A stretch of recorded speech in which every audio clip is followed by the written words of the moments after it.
어벤져스는 다양한 영화에서 나왔던 최강 캐릭터들을 한데 모아 악당들과 맞서 싸우는 이야기로 아이언맨과 토르, 캡틴 아메리카 등 유명한 히어로들로 구성되어 있죠. 마지막 시리즈격인 엔드게임은 국내에서 1,400만 명이 관람하며 역대 영화 관객수 5위에 기록돼요. 이 영화를 제작한 영화사는 마블 시네마틱 유니버스로 반세기 전에 만화책에서 존재했던 캐릭터들의 스토리를 한데 모아 작품을 공유하는 가상 세계관을 통해 젊은 층에게는 마블 유니버스라는 새로운 영화를 만들며 사랑을 받았죠. 마블의 세계관은 영화와 애니메이션, 소설 등 다양한 매체로 소개된 캐릭터들이 동일한 세계 안에서 존재시키며 각자의 이야기와 모험들이 유기적인 구조로 이어져 서로가 서로의 이야기에도 등장하죠.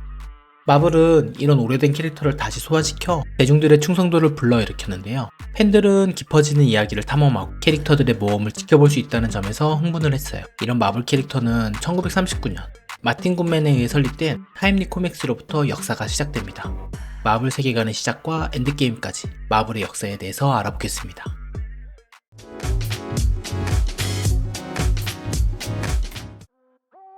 마블 시네마틱 유니버스는 어벤져스를 제작한 영화사로 2008년 개봉한 아이언맨을 시작으로 여러 개의 단편 영화들을 연결시켜 하나의 큰 이야기를 구축해왔죠. 주로 마블 코믹스에서 등장한 슈퍼히어로들 중심으로 이야기를 다루었는데 캐릭터 탄생은 지금으로부터 60년 전으로 거슬러 올라갑니다.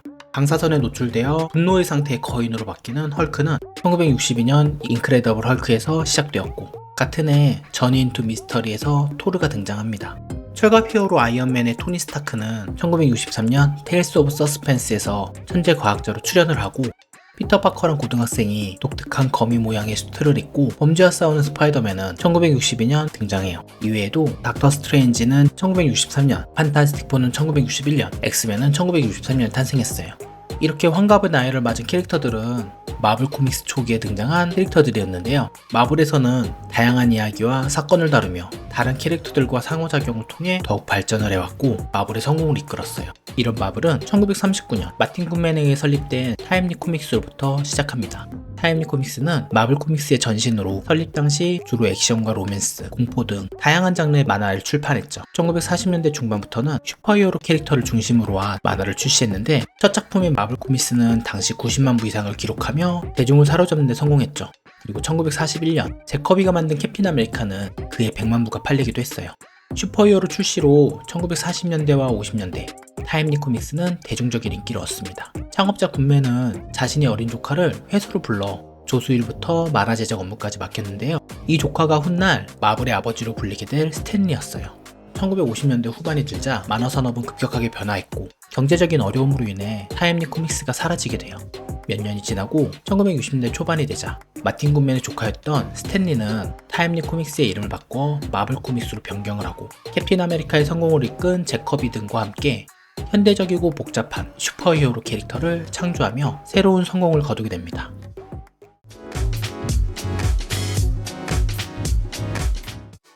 1960년대에는 판타스틱 4를 비롯하여 스파이더맨, 엑스맨 등 인기 캐릭터들이 탄생해요. 캐릭터들은 무조건적인 승리를 가져오는 것이 아니라 현실적인 문제와 갈등, 인간성 등을 다루며 새로운 접근 방식으로 더욱 사랑을 받았어요. 이후 만화와 애니메이션, TV 등 다른 매체에서도 넓은 범위로 활동하는데 이 시기 최강 마블을 대항할 경쟁자는 슈퍼맨과 배트맨을 소유한 DC 코믹스였습니다. 마블이 10대 청소년을 중심으로 캐릭터를 키워왔다면 DC 코믹스는 1986년 배트맨 다크나이트 이후 심각한 주제를 통해 독자층을 청소년에서 성인으로 자연스럽게 확대해 갔어요.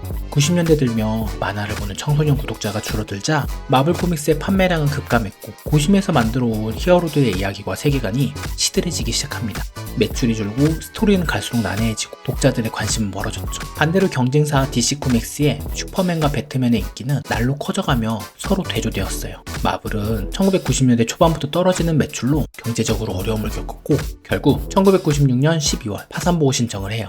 마블 코믹스는 파산보호 신청 뒤 토이비즈에 인수됐고 1998년 마블 엔터프라이즈라는 새로운 법인으로 탄생합니다. 마블이 인수한 아이삭 펄뮤터는 마블 캐릭터들이 다른 플랫폼에서도 흥행이 가능하다고 확신했고 새롭게 사업을 추진하는데 과거에는 만화책을 출간하고 그 후에 캐릭터 사업을 진행했다면 이 시기부터는 기존 캐릭터를 가지고 TV와 게임, 의류 등으로 사업을 확장해 나가는 거였어요. 그렇게 2000년대 초반 마블 엔터프라이즈는 만화 작가뿐 아니라 영화 작가들을 대거 영입하며 신사업을 추진합니다. 하지만 영화를 제작하기에는 금전적인 문제와 위험이 따랐고 직접 영화를 만들기보단 캐릭터 판권을 넘겨 다른 제작사에서 영화를 제작하고 영화 흥행으로 따라오는 캐릭터 상품 판매를 목표로 스파이더맨, 판타스틱 4, 엑스맨 등 인기 캐릭터의 사용권을 판매했어요.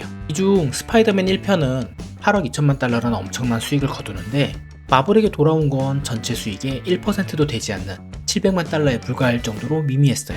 결국 전략적으로 실행했던 영화 흥행 뒤 캐릭터 수익 실현은 실패하고 직접 영화를 만들기로 하는데 회사명을 마블 엔터테인먼트로 변경합니다.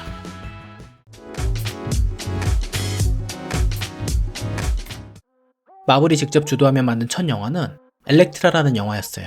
하지만 우리 기억 속에 없듯 처참하게 실패했죠.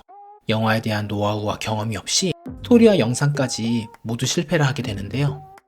반면 기존 판권을 넘겼던 인기 캐릭터인 엑스맨과 판타스틱4가 흥행하며 마블은 조금씩 조급해졌어요. 그리고 절벽에 서 있는 느낌으로 2008년 존폐의 위기에서 나온 작품이 바로 아이언맨이었습니다. 아이언맨은 만화책으로 2만 권도 채 팔리지 않았던 미지의 캐릭터였죠. 하지만 이런 아이언맨의 개봉은 슈퍼히어로의 새로운 시대를 열게 되었다고 평가받는데 5억 8천만 달러를 벌어들이며 그해 최고 흥행작이 되었어요. 아이언맨의 성공으로 마블 속 캐릭터의 이야기는 서로 꼬리에 꼬리를 물며 확장했고 마블은 개봉하는 영화마다 흥행하며 최고의 영화 제작사로 거듭납니다. 이렇게 2009년 8월 디즈니의 4조 5천억 원이라는 천문학적인 가치를 인정받으며 인수되어요. 디즈니는 마블 인수를 통해 마블의 인기 있는 캐릭터와 스토리들을 자사의 플랫폼과 연계시킬 수 있게 되었고 마블의 입장에서는 디즈니라는 막강한 자본력을 바탕으로 아이언맨과 어벤져스, 가디언스 오브 갤럭시 등 다양한 영화의 성공을 발판으로 캐릭터와 스토리들을 소비자들에 전달하며 글로벌 브랜드로 입지를 더욱 확대해 나갈 수 있게 되었습니다. 불과 20년 전 파산 보호 신청을 통해 존재를 잃을 뻔했던 마블은 기존 사업 방식을 개편하며 새로운 시장을 개척했고 소비자에게 어떻게 다가가고 이야기를 전달할지 진지하게 고민하며 창조적인 아이디어를 구현하는 데 성공하였습니다. 자, 오늘 영상 여기까지고요. 시청해주셔서 감사합니다.